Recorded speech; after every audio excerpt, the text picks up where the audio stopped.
Many of you have seen that video of two women twerking on and touching a man at a D.C. gas station. And one of those women is now facing a third-degree sex abuse charge, and police are still searching for the other woman. But tonight, the victim, who first spoke with Fox 5, says he wants all of this to stop. He wants the charges to be dropped. Fox 5's Lene Burns spoke with him this afternoon. Lene?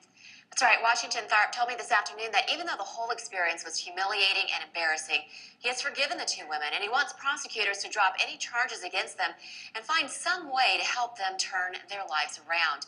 Now, this incident happened back in October. You're looking at video from that day when Tharp was standing in a gas station store waiting to pay when two women came up to him and started aggressively twerking on him.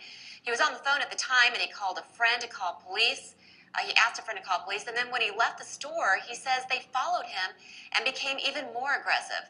Tharp says he has struggled to deal with this because he felt violated and ashamed and has even gotten angry at the news. But his focus turned towards his alleged assailant's future when he realized a conviction could come with prison time, especially because one of them reportedly had a prior record of prostitution. Now, he wants to do something to help them make a better life, and Tharp says he has spoken to the U.S. Attorney's Office to let them know he wants the charges dropped.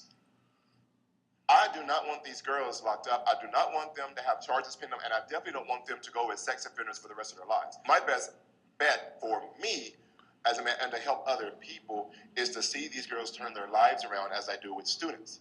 I do this every day. Have them turn their lives around in a positive direction so that they can help someone else. I'm even willing to take myself apart and work with them if they will go out to the communities and help young women or even children who are on that same path.